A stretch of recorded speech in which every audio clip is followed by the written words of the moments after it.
mu Gicuku operasiyo za gisirikare ku ruhande rwa Fardc zirarimbanyije nyuma y'uko byemejwe kandi bitangajwe ko M23 yamaze kwirukanwa mu misozi itandukanye ndetse no muri quartier z'ingenzi. M23 yasubiye inyuma. Fardc iragenzura agace ka Rwanga Kigongo muri teritwari ya Uvira. Ni mu gihe kandi undercover zihari zigaragaza ibiri kugenda biba, bakavuga kandi bagahamya ko kuri ubu rugamba rukomeje ruri gufata indi ntera mu buryo budasanzwe. Amakuru aragaragaza ko ingabo za Repubulika Iharanira Demokarasi ya Kongo Force Armée de RDC zikomeje gushimangira ndetse no kugaragaza ko zigaruye Burundi udusantre twa Rwanga na Kigongo muri teritwari ya Uvira mu ntara ya Kivu y'Amajyepfo nyuma ya operasiyo ya gisirikare yakozwe ndetse kuri ubu igikomeje yo mu bwoko bwa neutralisation des forces ennemies no gusubiza umutekano mu bice byari byarigaruwe n'inyeshyamba za M23 nkuko byemejwe n'umuvugizi wa operasiyo Sogorade muri Sud Kivu Suriyete na Rigani Karonji. Uku gusubirana Rwanga na Kigongo kwabaye nyuma y'insinzi ya Fardc mu gikorwa cya counter offensive operation cyatumye ingabo za leta zisubira muri bice nyuma yo kuba mu bice bya Makobora ya mbere na kabiri, naho hari gukorwa indi operasiyo ikomeye ahani muri teritwari ya Fizi. Mwijoro ryo kuwa gatanu ku itariki ya 2 z'ukwezi kwa mbere 2026 amakuru ari guturuka mu isoko yizewe ya gisirikare aragaragaza ko hari operation situation idasanzwe imaze iminsi igaragara. Ingabo za leta Fardc zashyizeho defensive positions zikomeye mu duce twa Rwanga na Kigongo, harimo forward operating base zashyizwe mu bice bifite agaciro ka gisirikare, night patrols zakozwe n'imitwe yihariye special unit mu rwego rwo gukumira ibitero bitunguranye. Ari kandi gushyiraho security parameter ikomeye irinda ko M23 yakinjira mu buryo bwa infiltration tactics. Mwijoro hakoreshejwe rero uburyo bwa surveillance and reconnaissance operation, harimo no gukoresha intelligence report zituruka mu baturage ndetse n'abafatanyabikorwa. Nkuko rero bigaragara n'ubwo Fardc yatangaje insinzi yayo, andi makuru ari guturuka muri Uvira yavugaga ko hari troops reinforcement movement za M23 zagaragaye mu Gicuku zerekeza ahanga ndetse n'ubu igikomeje. Aya makuru aravuga ko M23 yoherezaga additional fighters and logistics mu misozi iri mu nkengero za Uvira mu rwego rwo gushaka kongera gutegura counter attack scenarios nkuko bigaragara. Ariko mwijoro ryo kuri wa gatanu nta major engagement iragaragara, ahubwo ari kugaragara icyo nakwita mu gisirikare ko ari sporadic gunfire mu bice bimwe na bimwe ndetse no kurasana kwa tunato hagati y'udutsiko twa Fardc ndetse no ku birindiro bya M23 nkuko bigaragara kandi bikomeje kugenda byibonekeza. Fardc remeza ko nibura abarwanyi batanu M23 bafite intwaro mu ntoki armed combatants biyeguriye ingabo cyangwa se bishyikirije ingabo za leta. Abajibe bakaba rero bishyize mu maboko y'inzego zishinzwe ibingibi kugira ngo bakorerwe bizwi nka screening and debriefing mu rwego rwo kubona amakuru ajyanye n'imiterere y'abo bahanganye nabo M23 ibizwi mu gisirikare nka enemy dispersion. Nkuko bigaragara mbere y'ibi bikorwa umuvugizi mukuru wa Fardc General Major Sylvain Kenge yari yatangaje ko Makobora ya mbere na Makobora ya kabiri biri mu maboko y'igisirikare cya leta mu buryo bwuzuye, ariko kuri uwo makuru dufite nuko ibi bice biri kugenzurwa na AFC M23. Kugeza ubu duce twahitwa Katongo ahitwa Kibimba mu ntera igera ku birometero 7 uvuye mu mujyi wa Uvira, naho umutekano urigungabana mu buryo budasanzwe kuko undercover zacu zatubwiye ziti Katongo na Kabimba ahangaha rwose turababwiza ukuri ko umutekano waho uteye ubwoba, ibintu bizabaye bibi cyane. Ibi ni ibyemeza ko nubwo Fardc yageze ku nsinzi zifatika, ibyo twakita ko ari tactical victories, urugamba ruratangira burundu kandi combat operation zikomeje mu rwego rwo gukuraho burundu ibihungabanya umutekano. Mu isesengura rya gisirikare ivyo twakita ko ari military assessment mu ijoro kwa gatanu ku igenekerezo rya kabiri z'ukwezi kwa mbere 2026 rikaba riranzwe na relative calme mu bice byafashwe na Fardc. Ni mu gihe kandi hari high alert level ku ngabo za leta bitewe n'amakuru yakomeje kugenda tugakusanywa na Demiyap agaragaza ko mu 23 yiteguye kugaba ibitero isaha yari yose gukomeza consideration of gain no gushimangira ibirindiro. Fardc irashimangira ko igamije kurinda Uvira n'ibice biyikikije ikoresheje combined operation harimo n'ingabo zo ku butaka, intelligence ndetse n'ubufatanye n'abaturage. Nubwo Fardc yatangaje ko yisubije Rwanga na Kigongo kandi ikemeza ko ifite operational control y'utwo duce, umutekano uracyari mu buryo bwa fragile and volatility. Ijoro ryose biragaragara ko hagiye hagaragara udutero shuma. Kugeza ubu biravugwa kandi biremezwa Fardc ikomeje offensive and defensive operation mu bindi bice. Ni mu gihe Roko Informo watubwira ko birasa nkaho umwaka bawutangiranye ingamba nshya z'imirwano zikomeye, kuko ubona ko nta mikino bafite, kuko ubona ko bahinduye uburyo bw'imirwano, ndetse ubona ko na raporo zikomeje kugenda riza na deployment, aho n'ubundi hari abasirikare baturutse ikarimi. Ni mu gihe kandi ikarimi abaturage bose basa nkaho barashize muri lockdown kubera bafite ubwikango bukomeye ko ba 23 naho yaba yahageze. Ubwoba ni bwose ku buyobozi bw'intara ya Tanganyika, urabona ko bafite ikibazo gikomeye cyane, ndetse magingo tutatinya kuvuga ko bamaze kubona ko n'ubundi isaha ku isaha 23 yaba nayo yarageze muri uno mujyi w'ikarimi. Ni igiki kiri kuba kidasanzwe bwana Safari kugeza ubu? Amagingo nakubwira ko nk'imbaraga ubuyobozi bwahunze umujyi, urumva ko n'ubundi nakubwira neza ko ibitero ubundi wabonaga abasirikare bazenguruka muri uwo mujyi w'ibaraka mu masaha y'umugoroba, ndetse akaba ari naho bananywera. Abayobozi b'amashuri babandi bita abashefu nibo bari basigaye muri uwo mujyi, nabo nta bakihari, ntawe bagaragara, kuko nakubwira yuko abo muri bino Fdnb nakubwira ko abenshi abakuru abadepite bari bari muri bya bice, abaguverineri bari basa nkaho bari bimutse ko bagiye rugikubita haciye nk'ukwezi kose badahari. Yego, ubwo rero nagutangariza neza ko ikarimi impamvu naho nakubwira ko ubwoba ari bwose. Abayobozi nabo batangiye gupapa, ndetse abaturage batangiye kugenda babwira ko bitoroshye, batagomba kwizera umuntu uwo ari we wese agira icyo ababwira, ndetse batangiye kujya bakora imikwabo ya hato na hato, aho bagenda bafata abaturage bamwe na bamwe babikanga baba na 23. Urumva nyine ubwoba ni bwose mu mayindi karitsiye. Nakubwira ko magingo ya usibye wenda dukoze nk'igereranyiro muri iyi teritwari ya Fizi, urabona ko n'ubundi 90% bari mu bugenzuzi bwa 23. kugeza ubu kubirebana n'ivyo 23 yo ikora kugira ngo ibashe kuba yakirindira umutekano, yacungira umutekano abaturage, bizo ni ibiki kugeza ubu kurande rwa 23 zo biri kugenda bikorwa bwana Safari? Ku munsi w'ejo nibwo bahungurije abi Makabola. Nakubwira yuko Wiringoma yahageze, urumva ko ari nk'igitangaza gikomeye cyane. Yego, baganiriza abaturage bari mu marira, bari mu bibazo bikomeye. Nakubwira yuko abaturage benshi bakomeje kugenda bahumurizwa nyine, ndetse bagenda bababwira ko igihe kizagera ibibazo bikarangira.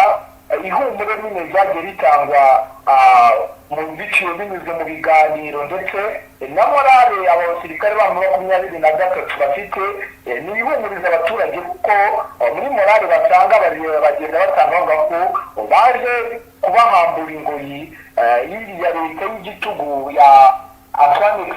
Ubona ko nyine n'abaturage batangiye gusa nkaho batangiye kugenda bizera ko 23 yababera nk'umucunguzi, ariko n'ubu byose biri kuba ihuriro rya Fardc naryo aho riherereye naho yagenda rikora ubukangurambaga ribabwira neza ko M23 itaje kubarokora ahubwo ije kubaroha.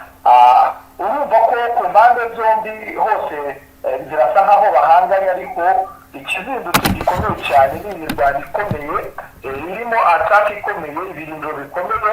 Natwe turahabaye kugira ngo dukurikirane akantu ku kandi, tanu kwa tanu, kuko nk'uko twiyemeje kubabwira amakuru adafite aho abogamiye kandi adafite kirengera, yizewe kandi ameze neza. Ni nako n'uno mwaka tuwutangiye kugira ngo tujye tubaha amakuru atarimo amakabyankuru kandi atarimo kubeshya ku mpande zombi. Nicyo nagutangariza, natwe turahabaye kugira ngo turebere hamwe imwe mirwano ikiri buvemo, kuko nakubwira yuko mu bice byose ku maase yose ndetse ku birindiro byose M23 ifite ubu ngubu magingo aya habayeho kwatakana. Urumva ntabwo turi hose, ariko nk'ahamerereye n'ubundi ni imirwano irimo imbunda ziremereye zikomeye cyane. N'ubundi ihuriro rya Fardc ryazanye rirakomeye kandi rirarimbanije. Dutegereje ikiri buvemo nimba biri bukomeze kuwuvana nonaha kugeza nimugoroba, nk'uko tumaze iminsi tubibona imirwano yahinduye isura itandukanye n'iyo yari yarabanje. N'ubu reka turebe impinduka ihuriro rya Fardc ndetse n'abafatanyabikorwa bayo n'ingabo z'u Burundi bakomeje kugaba ibitero kuri M23 barebe buryo ki batushinga M23 imaze kugira ubugenzuzi bwinshi muri iyi teritwari ya Fizi, kuko mu yandi materitwari ho yamaze gutsinda igitego gikomeye cyane. Uretse wenda nko muri ho hakaba agace gatoya n'ubundi, ariko birasa nkaho ubwo nabwo muri teritwari ya Mwenga naho urumva ko bahagabwe igitego, kuko haracyari n'ingabo za Fardc naho nyine urumva ni ibicika. Ariko icyo nakubwira cyo urabona ko hari icyo wenda Fardc yaza gukora bitewe n'ibitero karundura izindukiye yotsa igitutu kuri M23. Turabaye kugira ngo tuze ko yabagezeho tanu kwa tanu. Bwana Safari, nakubaza nti muri iyi mirwano ikomeje kuba haba hari agace kugeza ubu ngubu M23 yaba yamaze kongera gufata cyangwa se yatakaje? M23 yarenze Twima, kuko Twima nakubwira yuko isa nkaho yaharenze ku rwego rwo hejuru. Nakubwira ko iri kwerekeza imbaraga aho n'ubundi bigaragara neza ko buriya twareba tugenekereje buriya byasa nkaho haburaho, nakubwira ko wenda haburaho nk'ibirometero, kuko urabona barasa nkaho barenze aho bita mu kwezi. Allo? Ndi kukubwira ni barasa nkaho barenze mu kwezi. Yego. Bafite agace kamwe ka Karima, urumva bakaba bagotse ku gace nanone ka Kasheri n'ubundi, kuko bari n'ubundi bagiye bagotagota kugira ngo imbaraga bizaborohera aho bita za Mukaru. N'ubundi basa nkaho bahashinze abawazarene bari bahashinze ibirindiro. Yego. Bigaragara neza ko n'ubundi kwerekeza imbaraga biri buze kuborohera, kuko bamaze gufata ibice byiza by'ingenzi bigaragara, kuko ku bazi iby'urugamba bavuga ko n'ubundi imbaraga hari mu biganza bya M23, kuko n'ubundi bamaze kuhagotagota. Yego. Ni nayo mpamvu ubona ko M23 isa nkaho yarangije aferi, akaba ari nayo icyo gikomeye cyane kiri kugaragaza neza ko batangiye kugira ubwoba, ni nacyo mpamvu bafite ubwoba bukomeye ku rwego rwo hejuru kugira ngo bavuge ko n'ubundi M23 gahunda ifite niba kuri ino axe ya Tanganyika Baraka navuze ko ihita ifata fizikarimi ni ibintu biri mu nshingano zayo kandi biragaragara ko n'ubundi nta gahunda yo kwango irahagarikira ahangaha. Yego, kugeza ubu ku nkombe z'ikiyaga cya Tanganyika ho byifashe gute bwana Safari? Naho hamaze iminsi hagaragara operasiyo zikomeye buri ruhande rwihimura ku rundi. Kuri ubu watubwira ko biho bihagaze gute kugeza ubu? Nakubwira ko mu maginga ya n'ubundi M23 Fardc bashyiraho 30 urumva ko haburaho gato kugira ngo n'ubundi ikure n'iyo 30%. N'ubundi urabona ko n'ubundi ubugenzuzi bukomeje kugira bya bitero byatwikaga ububiko bw'intwaro bwa M23 turasa nk'ubwaharuze M23 ihagaze neza, nayo yazanye intwaro muri ibi bice zikomeye cyane, imbunda ziremereye, ndetse izana n'amato iri gukoresha n'ubundi yatse iri huriro rya Fardc ndetse na Fdnb. Yego, kubirebana n'urujya n'uruza rw'abaturage b'abasivilian ho bihagaze gute muri izi ntangiriro z'umwaka wa 2026? Turagera abasha gusura mugenzi we akavuvira wenda akaba yagera mu bindi bice bitandukanye, cyangwa abaturage bari muri guma mu rugo? Abaturage bashira ubwoba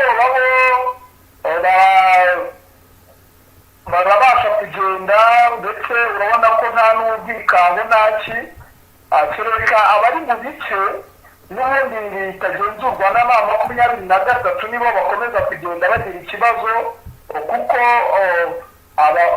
Fardc bakomeje kugenda bagira ikibazo gikomeye cyane nabo wazarendo, aho baba bazi ko n'ubundi umuntu wese uri kugenda mu bice cyangwa ubuyobozi bwo muri ibyo bice nakubwiye ko hasigaye abashefu, nibo basa nk'abasigaye. Urumva abashefu ni abaki bwana Safari?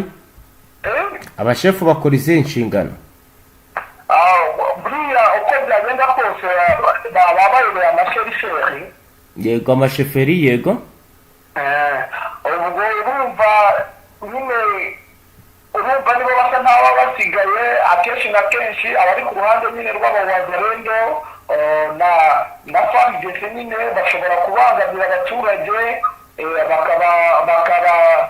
bagasa nk'aho nyine babatungira agatoki kibariya, wasanga ari ibyitso n'abaje kuneka, ugasanga bahuye n'ibibazo. Ariko mu makaritsiye agiye atandukanye arimo M23 ndetse n'aho bivugwa ko yaba yakandagije n'ibirenge, urujya n'uruza rutangira kuza ndetse rukanagaragara, abaturage bagakomeza kugira gusurana. Icyo nakubwira cyo wenda mu misozi ya Minembweho ibice byinshi wenda naguciramo makeya mu bice bigiye bisa nk'aho birimo umutekano ndetse bisa nk'aho byagarutsemo. Uzengurutse za Ndondo ya Bijombo aho bita mu Gahororo, uri kumva aho nta kibazo, abaturage bameze neza. N'ubundi mu masantere ya Minembwe aho bita ku Rutanago werekeza za Uvira hose ni sawa, kuko aha ku Rutanago n'ubundi niyo nzira ijya Uvira, abaturage bagomba guhahayo kurangura, kuko ibi bice niho bajya kurangurira ibyo kurya nk'imiceri, za kawunga, ibintu byose. Biragaragara rwose ko nta kibazo, ibicuruzwa byatangiye kuboneka mu bice nyine muri ibi bice byose, mu Gicuku, za Ruremba, n'ubundi za Mikene, aho hose mu Bijombo hose urabona ko nta kibazo, usibye mu bice nyine aho bita za Bibogobogo, za Mikarati nabo wabonaga ko ari nta kibazo, ariko imirwano ikomeje kugenda iba mibi. Nakubwira ko ahasigaye umutekano muke ari kuri perezida aho ingabo z'u Burundi zimuriye ibirindiro nyuma y'aho basenye ibirindiro byabo za Mikarati. Urumva niho ikibazo gisigaye, ariko urabona ko ibice byinshi bigiye bitandukanye na za Kamanyora hose ugenze na za Ruvungi ubona ko umutekano abaturage bakomeje kugenda bagaragara basurana ndetse n'ubuzima n'amatungo mu misozi aho tuba turi kugira ngo turebe uko urugamba rumeze hatari intambara. Ubona rwose ubuzima bwarabonetse, abantu batangiye kuragira, nta kibazo kiba gihari rwose mu bigaragara muri ino Kivu.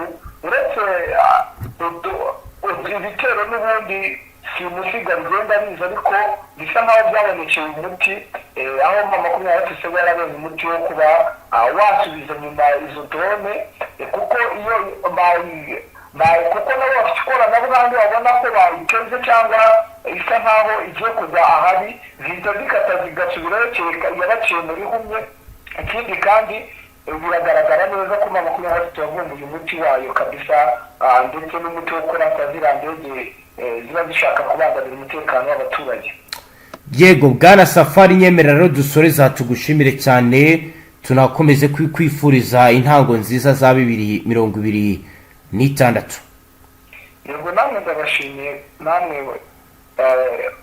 umunsi uze kubabera mwiza, intangiriro y'uyu mwaka ize kuba nziza kugira ngo uzasozwe neza, kuko itatangiye neza ntabwo ushobora gusoza neza. Yego namwe banywanyi mudateba kubana natwe ngaha kuri mbonesha kuri imwe rudende bashyikiriza amakuru atosoye abarabana n'umutekano, politike, ububanyi n'amakungu ndetse n'ubuzima bwa munsi bw'abanyagihugu. Turabashimiye cyane, mukomeze mubane natwe udukurikiye bwa mbere ufyonde sabone a Zaravista.